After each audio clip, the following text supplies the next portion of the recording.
Welcome, ladies and gentlemen. My name is StoneMountain64, and this is the Fireside Gaming Podcast. It is currently March 8th, 2019.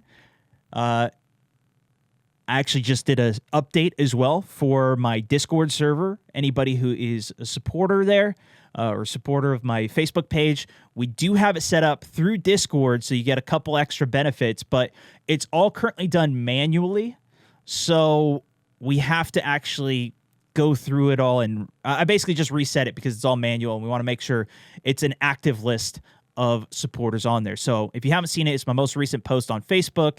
You can also find it linked in any of my live streams, the URL to go sign up for it.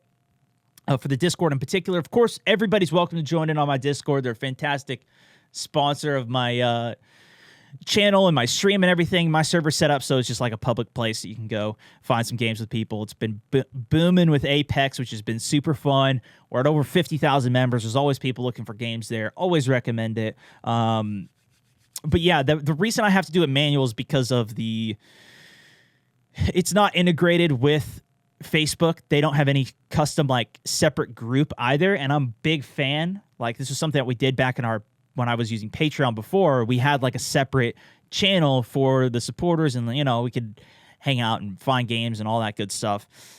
Just kind of take it, instead of just in the stream, we have like the little separate community place. So it's always been fun, and it's been interesting too, because Facebook is they're quite a bit behind in a lot of areas. And that was something that I've been doing it. It's kind of weird. It's 2019 now. I was thinking about it. I've been doing it for now. I started in 2016. It was like June. Some point after June 2016 is when they enabled the feature when you could start streaming on there. I had already been making content on Facebook for at least a few months, at least a half a year, really growing that audience. And with all my YOLO videos that I know a lot of you guys know, and some of my other highlights and whatnot. So it was always pretty good. But that was when I really started streaming and taking it a lot more seriously. And we just got the supporters about a year ago. It's coming up on 1 year, if not. I don't think it's passed yet, but we're just at about 1 year when it officially launched. Because it's kind of weird, because some people it launched to, and then other people it didn't. And it came out for, I think it was like iOS first, and then it came out for Android later. So it was like a weird rollout. But that's like, all of this is all still so new on the platform that it's all kind of weird as well. And I was thinking about it too. It's like, this is such a risky move almost. Like, this is something that people were like, what are you doing? Why are you doing this? This is crazy. Why don't you just stream on YouTube? Why don't you just stream on Twitch? And we did all that. And it's just been so crazy to see where this goes. And I'm interested of, when is this going to be like, obviously I'm doing really good on this, but if you look at like the streaming as a whole, if you look at platforms like Twitch, I mean, what really put that hugely into like mainstream super fame was Ninja hit 250,000. Oh, so I don't know what the exact number was, but over 250,000 subscribers to his channel, monthly subscribers. Which is basically like what the supporter feature is on Facebook for what I have. Obviously, they have a much more in-depth system and whatnot for theirs, but, that put it on super, super levels. I'm curious of what's going to put this as, like, people stop asking me, like, what are you doing? You know what I mean? Like, I feel like things have been going pretty damn good. I think we've seen a lot of growth. We're at a point right now, and I don't think that's the only way to measure it, obviously, either, but I think that was one of the bigger triggers that like started pulling out all these other mainstream articles and like getting word of mouth going around, which anyways, it was just interesting. I think that was one of the bigger things. But even like in the community, I think it was even before that. Maybe it was even when like Amazon first got it and they started doing all the Prime and everything. I don't know exactly what it was, but it's slowly become like, people just think that that's the way to go. And I think that there's so many, like, even YouTube's busting, it's kicking butt. And it's just been really, I'm curious of what that's going to be for this. And I don't think it's necessarily going to be me doing it. I think it's going to be hugely other people coming on. And that's what I'm super excited for, is to see more awesome creators shining on other platforms. I know I like to listen to or watch a lot of different forms of content as well. So I don't know. It's been really interesting, but we're coming up on a year, so I'm starting to reflect on some of those things. We're busting through some new heights on it. I also had a question from one of the supporters, because I do take your guys' questions. We answer them more towards the end, but I'm going to sprinkle a couple in throughout this today. Okay, so stay frosty with me, ladies and gentlemen. The first one was from Wayne D. He said, last year I had set a goal. I said, if I hit 2,000 supporters, I'm going to start doing double streams. I'm going to do a morning stream and an afternoon stream every day. And I've talked about it on stream, but I never talked about it on here, which is kind of that's one of the reasons that I like this form of podcast, is I can kind of wrap everything up and keep everybody updated a little bit easier on everything that's been going if you miss it during the week. But I made that goal in an effort, I think it was a specific month, literally the entire month. I don't remember which one it was, but I was doing double streams every day that month. And I was streaming way more than I normally was, because I wanted to see, like, is the demand for a lot more live streams, or can I be doing something else? What's the best way to do it? And so I put that goal out. I think we needed, I don't remember where we were at the time. We must have been a few hundred off or something. And I wanted to see, could we get to 2K supporters with that kind of incentive there as well, of like, hey, let's double the amount of streaming that I'm doing. We never hit the goal. So I decided, well, okay, I'm going to change past then. And so I stopped doing tons of live streaming, which I still do a lot of live streaming, to be fair. I'll get to that. But I decided to kind of switch it over. Just did one stream a day again, sometimes doing two, kind of depending on the content and what was going on. And things actually have been going even better since then. So my goal right now is not to be doing 2 streams a day. Occasionally I do them, and we might set that as another goal, because I think this, especially with Apex drop, there's been a lot more demand for streams now. So maybe I do set it as like another goal if because we've now since passed that. We're now past that, so it's like, okay, well, what do I set my next goal as, that maybe we do that, or some other type of incentive to do that, to help elevate the content. We'll see, though. This is we're continuing on with where we're at, and lately I've been streaming. I just got lifted, so I can now do more than 4-hour live streams. I can do 8-hour live streams within one setting. That was just a limitation that Facebook was set up to be a thing that you just stream from your phone, and people would stream for like 10 minutes at a time, but I was streaming for 2 to 3 hours at a time. And then there was demand for 4, 5, 6, 10-hour live streams from a lot of other people. That's like, they're not built for that by any means. So that's what they've been improving. And actually, I don't know if you guys saw it. Well, you probably didn't. You guys probably don't know. But last week, they actually made it so if you're in the Level Up program for Facebook, you can now stream for up to 8 hours as well. So they just expanded that. At least I just saw the post into their group, which is super cool.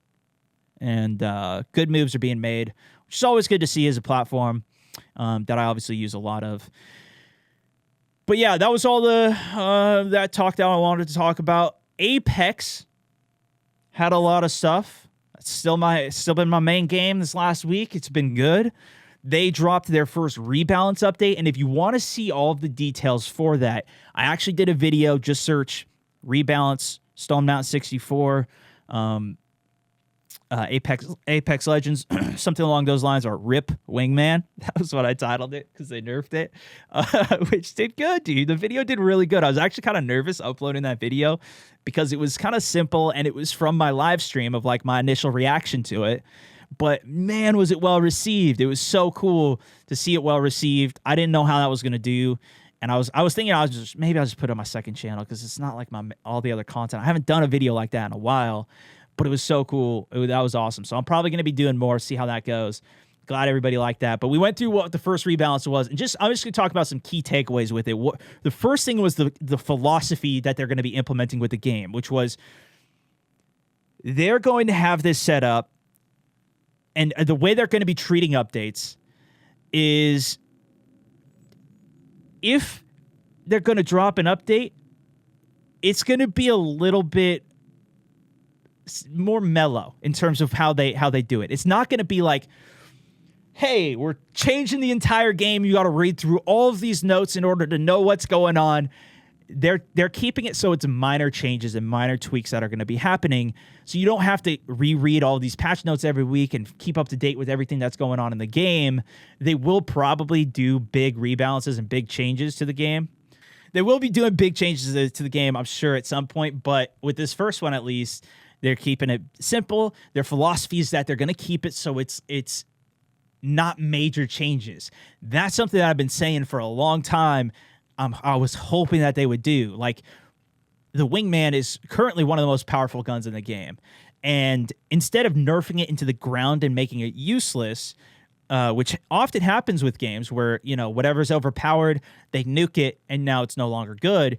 It's still good, but they decreased its power. The overall philosophy of what they said with the Wingman 2 was that they want it to be a high-skill, powerful gun that you can use. But it has a high skill ceiling. So that being, you need to be able to aim. Thank you, chat. Everybody's saying bless you. Thank you. But everybody's saying like the gun's too powerful. They want it to be powerful. And it's kind of fun too. The fact that a pistol is one of the most powerful guns in the game is fun. And to me, that's a lot of fun because it's always like the other pistols in the game. You just drop them and leave them. But this one's actually a good one. The way that it works though is that you got to aim down sight and put your shot. You got to be on with your shot. I think another way they could fix it is like decreasing the bullet speed. Even maybe making it so there's damage fall off with it. I think that's not the route to go personally, although I know a lot of people have suggested it. I'm happy that the biggest nerf they made to it was with its hip fire capacity, which is basically you just treat it as a hip fire shotgun.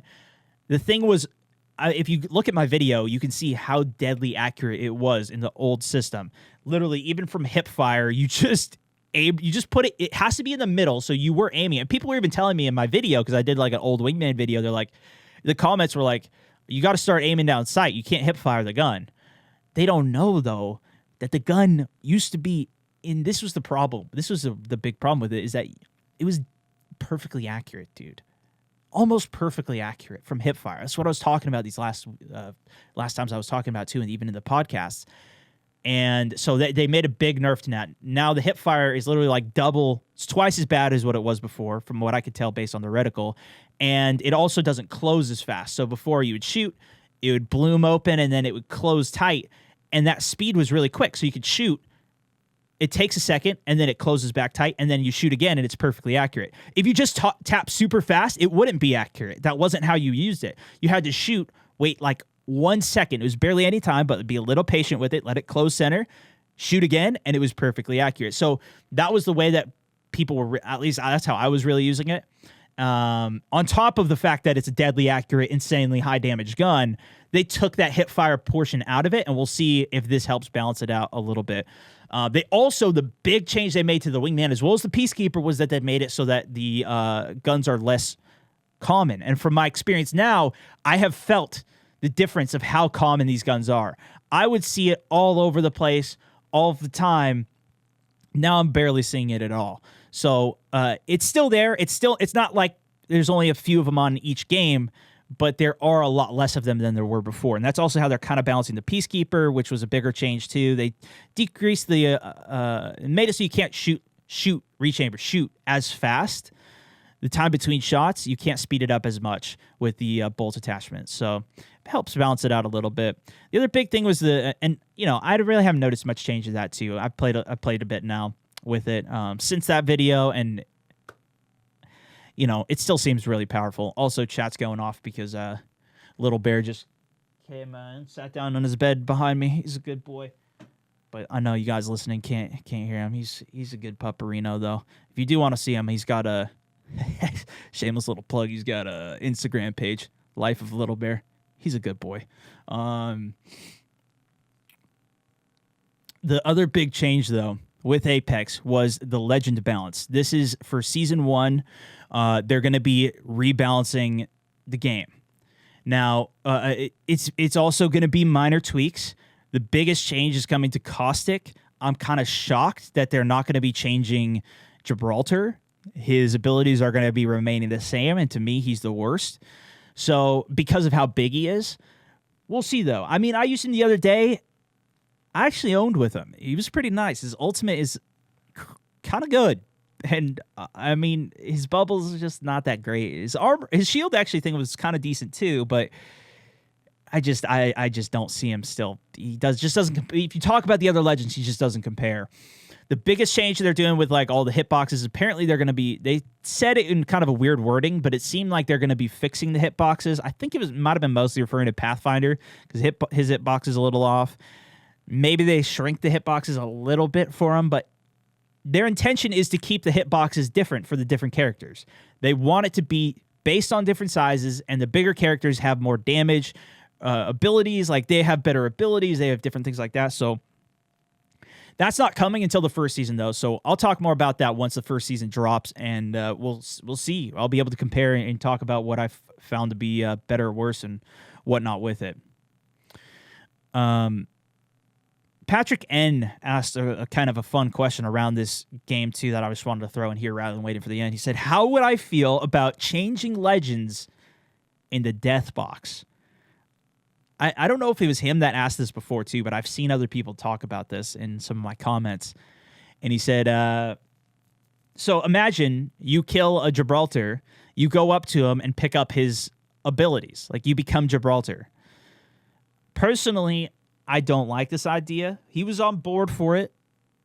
I'm not a fan of this idea. If they did it as like a limited time mode that we could play and test out and try it, I might be down for it, at least trying it out. The thing that is weird for that is like these characters they have their own abilities tied to them, and they're kind of, it's the lore is wrapped around the character. To just change characters in the middle of the battlefield, it kind of takes you out of the experience of the game. So I'm very doubtful they would ever do anything like that, and I would agree with it. Like I'd like to know who I'm fighting. You can't just change identities in the middle of it, you know? So personally, I'm not really down for it. But Michael B responded to the comment, and he said, or upon respawn. And this one, I kind of actually liked. Imagine if you died. Your teammates got your beacon. It's already such a hard reset to do a respawn and you disappear out of the game. What if you came back as a different legend? That might be really fun, and you might even see people wanting to make plays to respawn on purpose. Like, hey, let me bleed out so you can grab my thing over there. We could go for respawn. I'll switch to this character so that way it has a better angle. That might be sick. So, Michael, with the response, you're promoted. Nick, bad question. You're out of here. You're banned permanently. Spellbreak was another topic that I wanted to talk about, too. We got to play this yesterday. First time, I only put a few hours into it. I played it during the pre-alpha for a few hours. I played it for a few days before I could say anything. It was NDA'd. Now the game has lifted. It is streamable. It's playable. It's still in alpha, though. It is in early stages. The only way to play it is to get in from an invite, or you can buy your way in, which I don't recommend doing. It's such an early game. If, though, you are super into the game and you think it's going to be awesome and you want to play it early and you want to help support them, that's where it should really be coming from, is wanting to help support the game if you really like it or whatnot. Because you do get some benefits back, like you'll get in-game currency or whatever when the game fully launches. So maybe that's a thing. And if you do want to do it, that is going to be in the Epic Games Store. And another plug here, you could use support a creator StoneMountain 64 whenever you're using your Epic Game stuff. I have a couple links to, like, if you want to get Spellbreak. I did a stream of Spellbreak. It really does. I don't think there are many people that are going to actually do it, but anyways, you could do that. I have a link to Spellbreak on that stream that I did. If you want to watch the stream of the gameplay, even, you can watch it on my Facebook page. It's the entire thing up. I'm planning on doing a video on it too, if you do want to see it. It'll be coming in the next few days. I was working on it this morning, but I didn't get to finish it yet, so we'll see. I don't know when I'm going to finish it.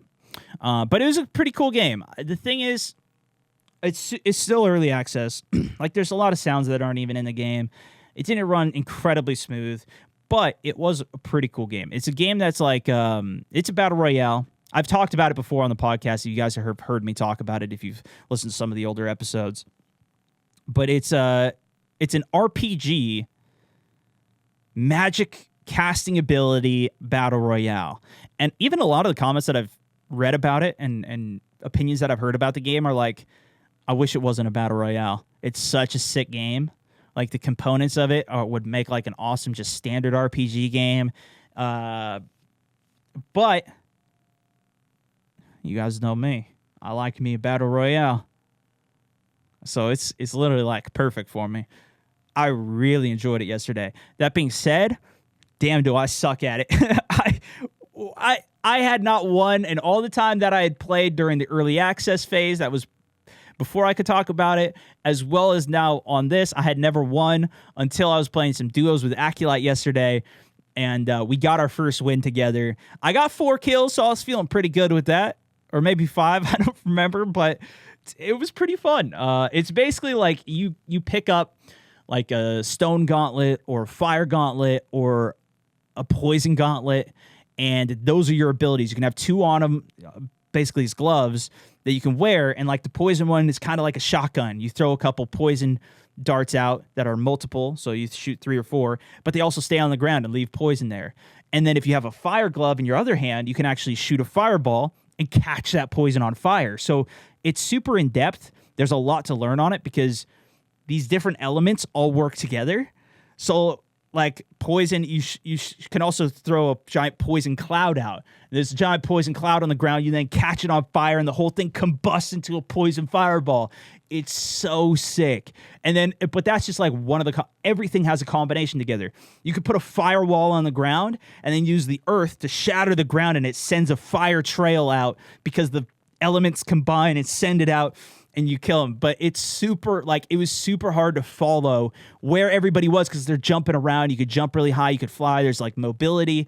There's like talent tree type things that you do in each of the games. So it gets really in depth, and there's kind of it's a difficult game. I think it's going to have a very high skill ceiling. Like if you're good at that game, and that's where I think a lot, like we got killed by somebody who had 9 kills in the game yesterday. If you're good, you're just going to wipe the floor with everybody in that type of game. So like the people who are going to be playing all this early access and getting good at it, I feel like they're going to be, if the game ever does, it's supposed to come out late 2019. It's on PC. They're planning on bringing it to console too. But we don't even know anything about that yet. And they don't even know what the game's going to cost. Is it going to be a free game? Is it going to be $30 game, $60? They don't know what it's going to cost. It's still too early. But it's in early access, and that was one, I like checking out all the Battle Royale games. That was the one that's kind of like right up my alley. I come from a background of really liking World of Warcraft and those types of stuff. So, yeah, if you're interested, check it out. Austin O asked me a question, says, what's a good starting point for PC? This is kind of more of the Q&A portion down here now. He said, what's a good starting point for PC gaming? This is something I get all of the time. And I just recently tweeted saying, I think that might have sparked this, Austin. I don't know. But I was saying that I was happy that I switched over from from console to PC. I switched back a few years back, and like I feel like I've just in these last few months, I'm at a much better skill level than I've ever been at for PC gaming. Like I feel like I've gotten even better. But what I would say to somebody who's thinking about it is, if you have a console already, if you have like Fortnite on PlayStation and Xbox, I believe for both of those, you can plug your mouse and keyboard directly into your Xbox and play against other people that are playing on mouse and keyboard on Xbox. It doesn't put you with PC lobby, to my knowledge at least. It doesn't put you with console players. It separates you because you directly plug it in. It's not through some other thing. And there's a few games that do allow this, and you can test it out, see how it feels, and play it. I think you will get a different audience though, because I was talking actually to somebody who recently did this, and he was saying that everybody was terrible on console mouse and keyboard. And I think that's what made me think, well, he probably wasn't being playing with actual PC players. He was probably playing with other console players using the same setup. And that's probably a good place to start. And I know that Fortnite's not really quite a shooter game. It has a lot of shooting aspects to it, but it's really building. So maybe there's some other game that's better. Maybe somebody else even has a better recommendation you could look up. But that's the way that at least, if you have a mouse and keyboard, that's your only requirement with your console. That way you can try it out and see what it's like playing with the setup. After that, though, it's just so dependent that I don't really have like a general rule of advice. It really just depends on your budget and the type of games that you're going to play. Because you could get a super cheap computer setup and play a bunch of old school games and probably be super happy with that. But if you want to play like the latest games that are at the cutting edge, you're probably going to want a better graphics card, and it'll probably cost you a little bit more. And that stuff will all work for a few years, at least, and then you could always upgrade your setup. But then there's a lot more that goes into that, and you got to decide, like, do you have the extra money to have somebody else build it for you through one of these companies, or are you comfortable spending the extra time that it takes, saving the money in order to build your own computer? So that's what I would say is a good starting point, Austin. Best of luck to you, dude. 100%. Alex W. asked me another interesting question. He said, do my neighbors know what I do? Creating content. Some of them do. Some of them don't. The thing is, I don't leave my house, so I don't never see anybody. Haha. Countered, world. Suck it. But I have been recognized when I was out walking Little Bear. He was basically saying, like, do people just think you're just a dude that just stays home all day and is walking around with Little Bear and just at home yelling? I don't know if people can even hear me outside. I don't know. But sometimes I leave my window open and people for sure hear me yelling because I'm talking. Like, this is an abnormal amount to be talking. And the volume that I'm speaking at as well. Sometimes people are even like, why are you yelling? I'm not. I just project like I'm in front of an audience. Like I actually am in front of an audience. And, so it works out pretty good. But definitely, I'm pretty sure people think I'm crazy. For sure, when I was first starting, I was in my dorms. And I was also then in an apartment complex. And for sure, that's where I recorded all my YOLO episodes, all of my And We Are Live, where I'm yelling at everybody and screaming my head off. That's where I recorded it all. So for sure, people thought I was nuts as F. But didn't go outside. Nobody ever knocked on my door and complained, though, so that was good. But I don't think most people know who I am. One time I was, some of my neighbors, I don't know how far the neighbor was, but they were out walking their dog, and they realized who I was, and that was funny. But other than that, no, not really. Jerry M asked, occasionally chat isn't great. Jerry is a teacher. He said he deals with crazy situations that come out of nowhere all the time. He asked, how do I stay positive and internally cope with it? I'm sure he goes through a bunch of crazy stuff too. I'm sure. So he was just curious, how do I deal with some of that stuff? And I'll say that, while it's not as like personal, because I'm not in person with somebody, like, whereas like a kid might, I'm sure, do something that's like pretty bad. I can't even imagine, all my stuff's just online. That being said, some of it in the past has like people have emailed me, or, I get a lot of comments and such as well on my content. And I've been doing this for a long ass time now. Started in 2011, so we're coming up on 8 years. I've gotten a lot of bad messages in my day. The way that I mostly deal with it, and I've dealt with it poorly in the past, I'm not perfect. And, I've taken some of it too personally before too, where it's like, it's sat with me for a few days. And then, like, I was trying to think about it when I read your question. I remember there's some stuff that, like, I was thinking about for days. And I was just like, it unsettled me. But, I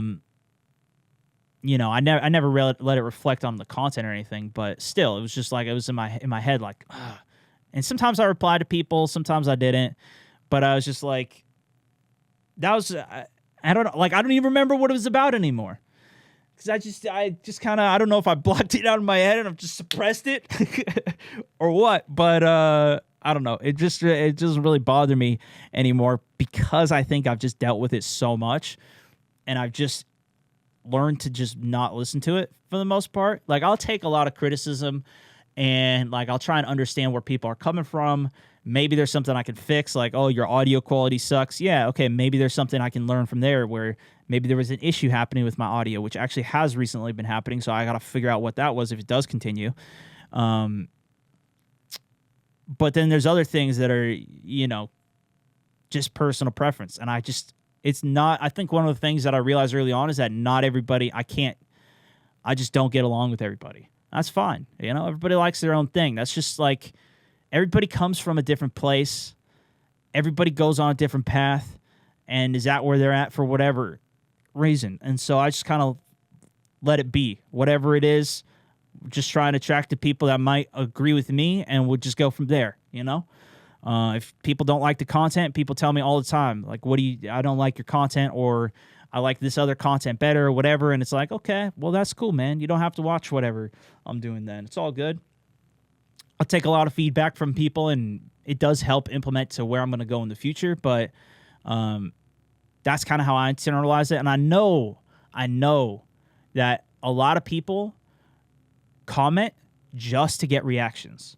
Trust me, dude. I comment. That's literally what my YOLO series is, what my And We Are Lives, like all the trolling that I do. And even with my buds, even with the comment that I said earlier, it's just fun. It's fun to get people's reactions on things like that. That's part of the fun thing about my series, of my YOLO series, is people's reactions.